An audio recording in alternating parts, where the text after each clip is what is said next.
Hello everyone, मैं जेनेवाल आपका बहुत बहुत स्वागत करता हूँ अपने ऑनलाइन प्लेटफॉर्म पे।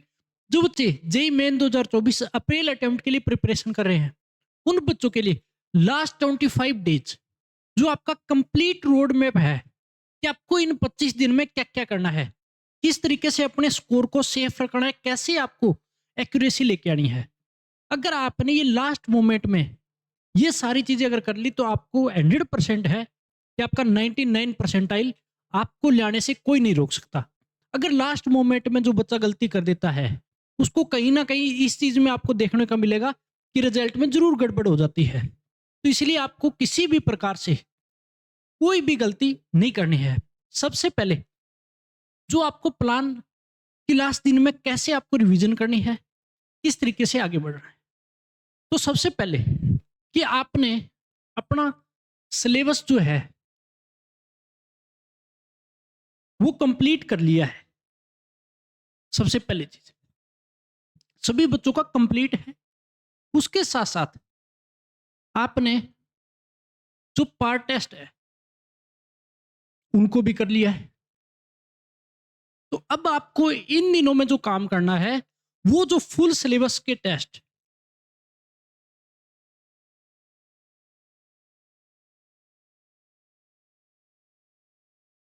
आपको रूटीन में देना है।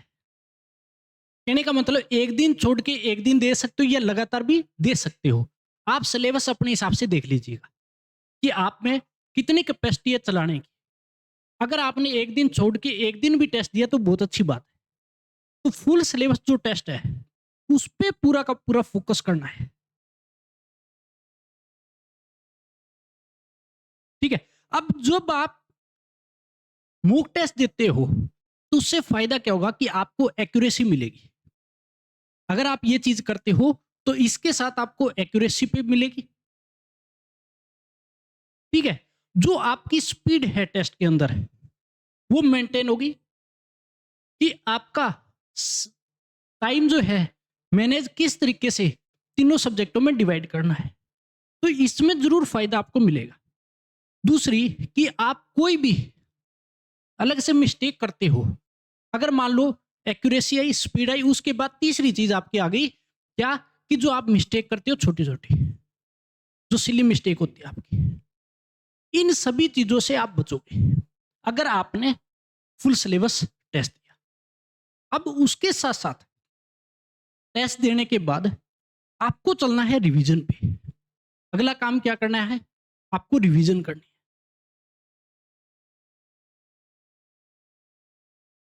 अब जब रिवीजन की बात आती है तो तीनों सब्जेक्टों पे आपको चलना है, फिजिक्स, केमिस्ट्री और मैथमेटिक्स। और आपको टाइम इस तरीके से डिवाइड करना है कि जैसे आपने फिजिक्स के 2 चैप्टर की रिवीजन की, जिनके अंदर आप जो भी जितने भी फॉर्मूले हैं वो सारी चीज अच्छे तरीके से याद करोगे, जो मोस्ट इंपोर्टेंट चीजें हैं। इसी तरीके से केमिस्ट्री में काम करोगे और मैथमेटिक्स में जितने भी फॉर्मूले हैं आप उनको माइंड में इस तरीके से पूरा याद कर लीजिएगा कि किसी प्रकार से आप भूल ना पाओ पेपर के अंदर। ठीक है। तो इस चीज पे ध्यान दो कि जितनी भी चीजें हैं मोस्ट इंपोर्टेंट वो तीनों सब्जेक्टों की अच्छे से आपको याद करनी है, क्योंकि आपको आती है।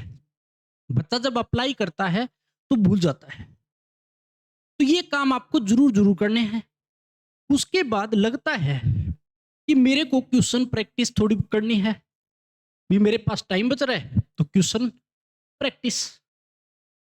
क्वेश्चन प्रैक्टिस में बात आती है आपको करना है पीवाईक्यू। किस पे जाना है, पीवाईक्यू पे।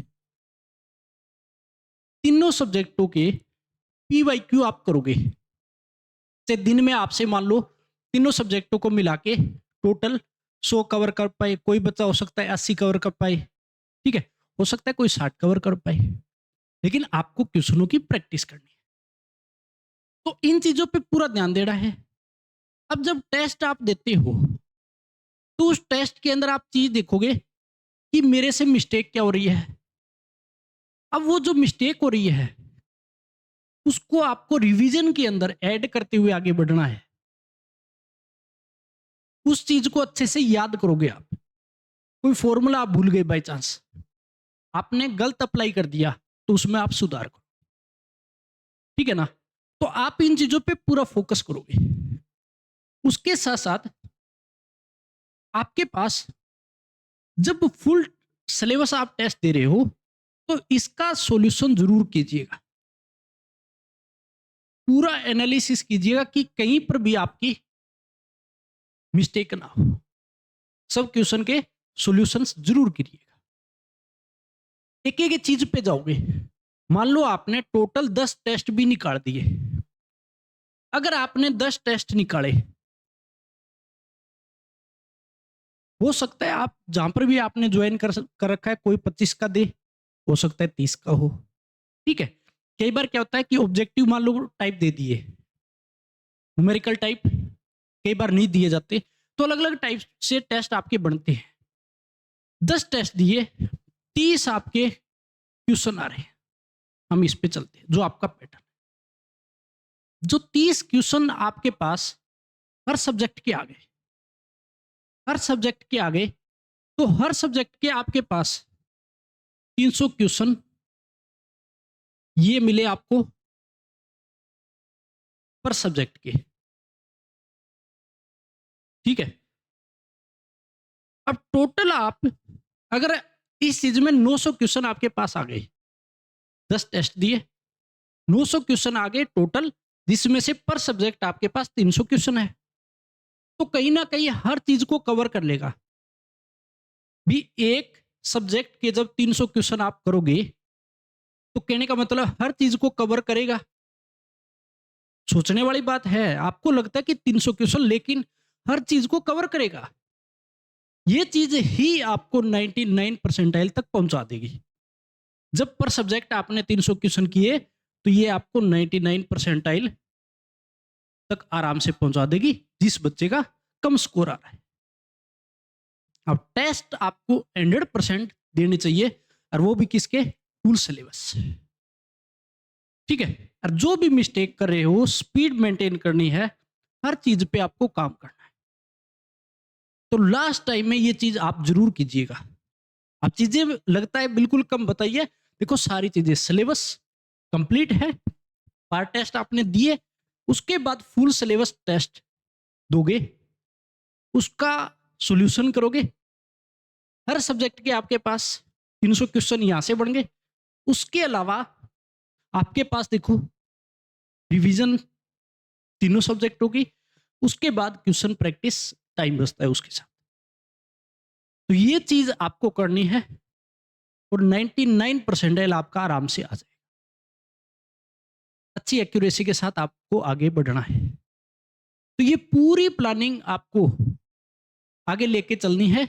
उसके साथ साथ जिस बच्चे को मैथमेटिक्स में दिक्कत है वो कमेंट करके जरूर बताएं कि किस तरीके से आपको मैथमेटिक्स में क्या पूरा आपको प्लान अप्लाई करना है लास्ट दिनों के, किस तरीके से आपको कितने नंबर लाओगे तो 99 परसेंटाइल आपको मिल सके। तो किस तरीके से वो पूरा कंप्लीट रोड मैप आपको अपने प्लेटफॉर्म पे मिल जाएगा। तो कमेंट करके जरूर बताएं कि किस प्रकार से आपको मैथमेटिक्स में कोई प्रॉब्लम फेस करने को आ रही है, उसका सॉल्यूशन 100% दिया जाएगा। तो ये पूरी चीजें आपको सभी सब्जेक्टों में अप्लाई करनी है और आगे बढ़ना है। ये गलती ना करें कि आप रिवीजन नहीं कर रहे हो लास्ट मोमेंट में, सबसे बड़ी गलती है। आप टेस्ट नहीं दे रहे हो, सबसे बड़ी गलती है। कोई बड़ी ज्यादा चीजें नहीं आपको लेकर चलना, मेन मेन बातें मैंने बताई, इसी चीज पे चलो, ठीक है ना? तो आपका 99 परसेंटाइल के लिए आप बिल्कुल सेफ हो। तो ये काम आपको करना है। फिर भी किसी प्रकार का आपको प्रॉब्लम है तो कमेंट करके जरूर बताएं। मिलते हैं नेक्स्ट वीडियो के अंदर। इतने तक पढ़ते रहे और मजे करते रहे।